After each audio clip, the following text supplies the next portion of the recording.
Get ready for your COVID-19 jab. Singapore's vaccination rollout will extend to the general population from April. Too early to relax the rules, stricter measures imposed for Chinese New Year will continue for a few more weeks. And something for the weekend, check out the all-digital Chingay.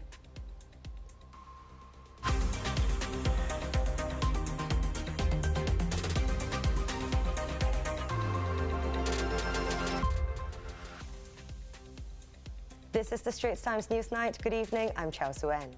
Singapore's COVID-19 vaccination rollout is gathering pace.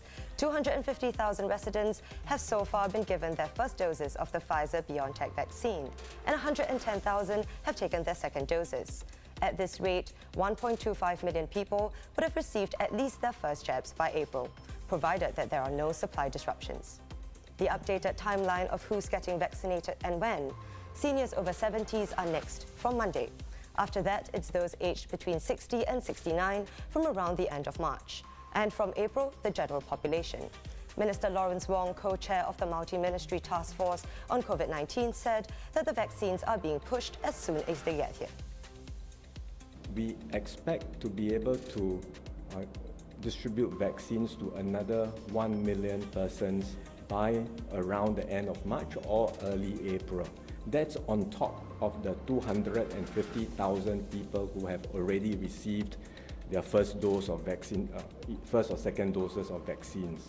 Right, so I think we are making good progress in that regard. With local infections remaining low, there are no community or dorm cases today, just 14 imported ones. Could the stricter measures put in place after Christmas be relaxed? Here again is Minister Wong. Since then, the situation has improved, but it's too early to say what happens because, as I said, these things come with a lag, we all know, because of the incubation time. So we'll monitor a few weeks after the New Year celebrations and festivities are over. And if the situation remains stable, under control, then we will review and we will consider the measures again and see whether or not there is scope for us to adjust. Now, with imported infections still a big risk, the Singapore Tennis Open will start on Monday behind closed doors with no spectators. But organisers say up to 250 fans may be allowed for the semi-finals and final if there are no tournament-related positive cases. At least 200 players and officials from overseas are expected here for the week-long event. In other news tonight, the founder of a modelling and escort agency who arranged for models to provide sexual services to customers and kept a portion of the earnings has been sentenced.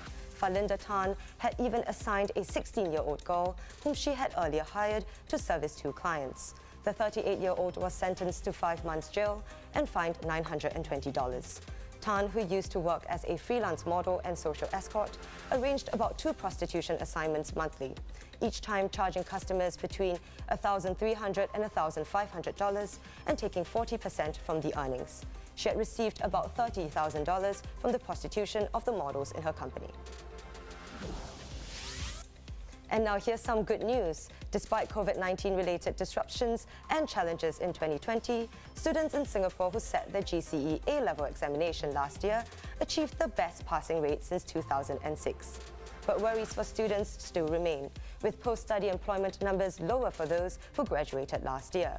According to a survey, close to 7 in 10 of those who graduated from 4 local universities last year found permanent work, down from 8 in 10 in 2019. However, government programs have helped ensure most manage to find some form of employment.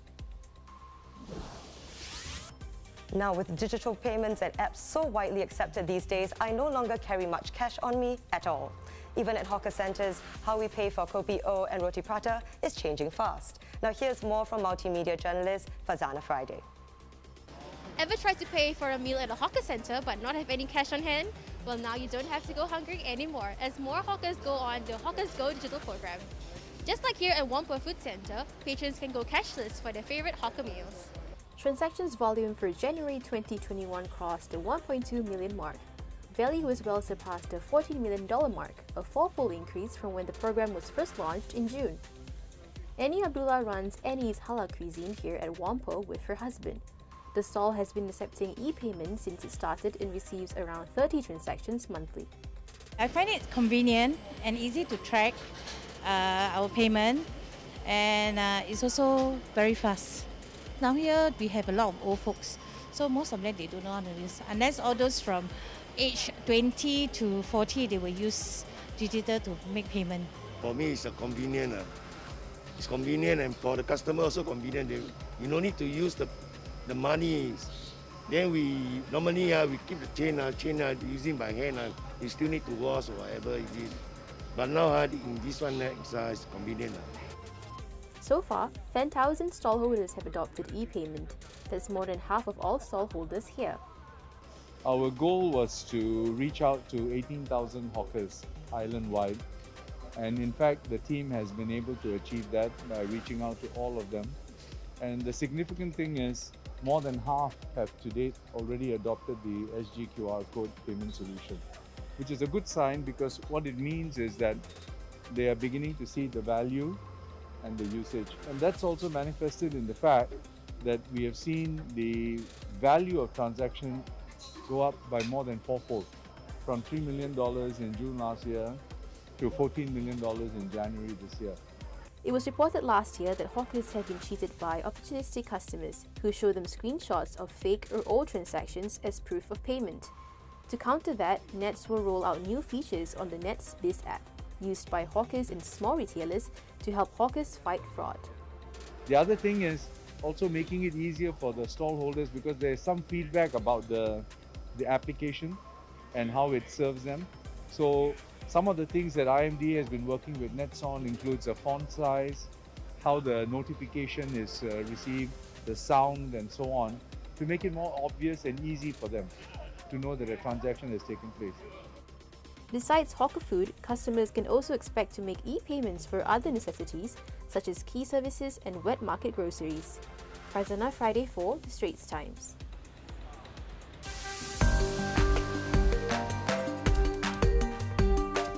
Let's take a look at what's been making waves online. Despite global backlash and a mass exodus of users, Facebook-owned messaging service WhatsApp will go ahead with its privacy update. But the company announced it will allow users to read the changes at their own pace and will also display a banner providing additional information. The policy update would allow Facebook and its subsidiaries to collect user data, including their phone number and location. WhatsApp has sought to clarify that the update focuses on allowing users to message with businesses and would not affect personal conversations, which will continue to have end-to-end encryption. Apple has changed its emoji of a syringe from one with blood dripping from it to a jab that more closely resembles a vaccination needle. This follows the pushing forward of vaccination rollout in the US and an increase in the use of the earlier emoji, often to describe vaccinations. The change was discovered in the beta version for Apple's latest mobile operating system, iOS 14.5, which is likely to be available to users soon. Now, I don't know about you, but the new emoji definitely looks less intimidating to me. And all clear. NASA's rover Perseverance, the most advanced astrobiology lab ever sent to another world, streaked through the Martian atmosphere and landed safely on the floor of a vast crater in the wee hours of this morning. After a journey spanning nearly 7 months and covering 472 million kilometers, Perseverance has beamed back its first black and white images from the Martian surface. And around the world, many are celebrating this scientific feat, from US President to our very own Prime Minister Lee Hsien Loong, who has described the successful landing as a remarkable feat of science, engineering and space exploration.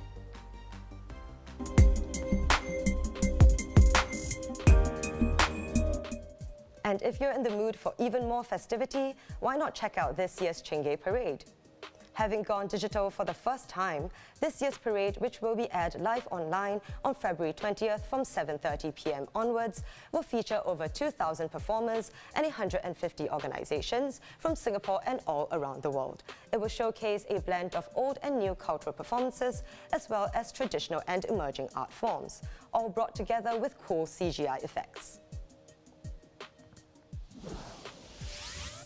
And that's the Straits Times Newsnight for the week. Do visit straitstimes.com to see more news and videos. You can also subscribe to our YouTube channel by hitting the button below. Have a great weekend, and we'll see you on Monday.